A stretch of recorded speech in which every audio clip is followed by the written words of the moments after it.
Live market में bullish engulfing candle को use करके कैसे पैसे कमा सकते हैं इसके बारे में जानेंगे। सो इस वीडियो को लास्ट तक जरूर देखना। ट्रेडिंग करते समय बुलिश इनगल्फिंग कैंडल को सही तरीके से कैसे इस्तेमाल करते हैं इसके बारे में जानेंगे। सबसे पहले कुछ बेसिक समझते हैं। यहाँ हमें एक रेड कैंडल दिख रही है और उसके राइट साइड में एक बड़ी ग्रीन कैंडल है।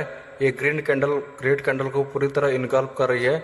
बुलिश इनगल्फिंग कैंडल में रेड कैंडल की opening and closing green candle के अंदर होती है, लेकिन जब हम रियल मार्केट कंडीशन में ट्रेडिंग करते हैं तब हमें चार्ट पर इस तरह परफेक्ट बुलिश इनगल्फिंग कैंडल नजर नहीं आती है। चार्ट पर हमें इस तरह के रियलिस्टिक बुलिश इनगल्फिंग कैंडल दिखती है। बुलिश इनगल्फिंग कैंडल के बारे में कुछ प्रो टिप बताता हूँ।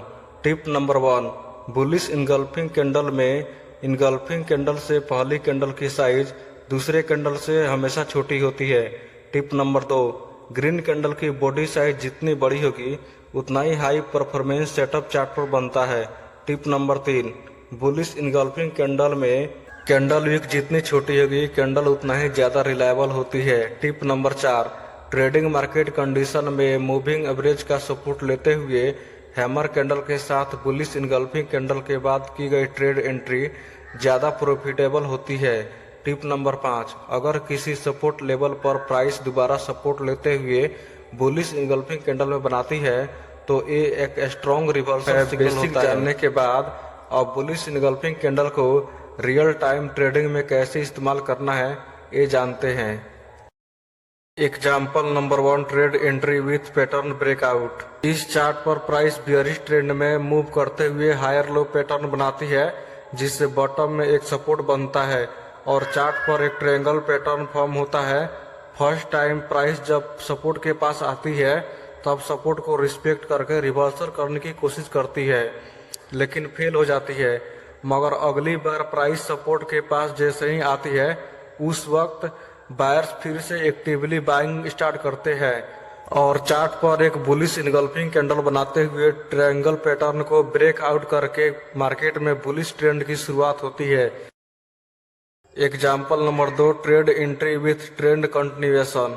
प्राइस एक बुलिश ट्रेंड में मूव करती है लेकिन कुछ समय बाद हायर लेवल पर सेलर्स मार्केट में एंट्री करके प्राइस को नीचे खींचने की कोशिश करते हैं, लेकिन प्राइस जैसे ही पिछले डिमांड जोन के पास आती है बायर्स फिर से एक्टिवली बाइंग स्टार्ट करते हैं जिससे चार्ट पर एक बुलिश इनगल्फिंग कैंडल बनती है और मार्केट में अपना पुराना अप ट्रेंड कंटिन्यू करता है। चार्ट पर आप इस ट्रेंड लाइन के ब्रेकआउट के बाद फर्स्ट लॉन्ग ट्रेड एंट्री कर सकते हैं जिसमें आपका प्रॉफिट टारगेट पिछला स्विंग हाई होगा, लेकिन प्राइस ऊपर बढ़ते समय एक टाइट ट्रेंड में छोटी छोटी कैंडल बनाते हुए ऊपर बढ़ती है जहां सेलर्स बार बार प्राइस को नीचे लाने की कोशिश करते हैं जिससे कैंडल में रिजेक्शन वीक बनती है। इसका मतलब बायर्स रेजिस्टेंस लेवल के पास भी बाइंग करने में इंटरेस्टेड हैं। ये एक स्ट्रॉन्ग बुलिश सिग्नल माना जाता है और जब प्राइस इस रेजिस्टेंस लेवल को एक स्ट्रॉन्ग बुलिश इनगल्फिंग कैंडल के साथ एक बार फिर से ब्रेक करती है उस वक्त आप सेकेंड लॉन्ग ट्रेड एंट्री कर सकते हैं। वीडियो को लाइक, चैनल को सब्सक्राइब करना ना भूलें।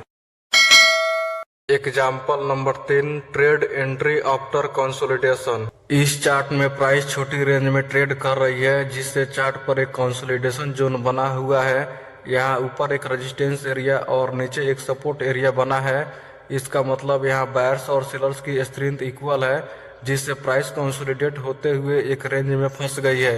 प्राइस इस जोन को जिस भी साइड में ब्रेक करेगी उस साइड में एक स्ट्रॉन्ग मूव जरूर आने वाला है क्योंकि जोन के दोनों साइड बायर्स और सेलर्स के स्टॉप लॉस लगे हैं। जब तक किसी स्ट्रॉन्ग कैंडल के साथ ब्रेकआउट नहीं होता हम ट्रेड एंट्री नहीं करेंगे। ऐसे ही सेलर्स की स्टॉप लॉस हिट हो जाती है और न्यू बायर्स मार्केट में एंट्री करते हैं जिससे प्राइस तेजी से ऊपर निकल जाती है। Example number 4, trade entry after pull back. एक ऑफ ट्रेंड के बाद प्राइस एक रेंज में हायर लो का फॉर्मेशन बनाते हुए कंसोलिडेट करती है। यहाँ बायर्स प्राइस को बार बार ऊपर ले जाने की कोशिश कर रहे हैं लेकिन लो बाइंग वॉल्यूम होने से प्राइस धीरे धीरे ऊपर बढ़ती है जिससे इस प्राइस एक्शन को देखते हुए किसी एक साइड में ट्रेड एंट्री करने का डिसीजन लेना मुश्किल है।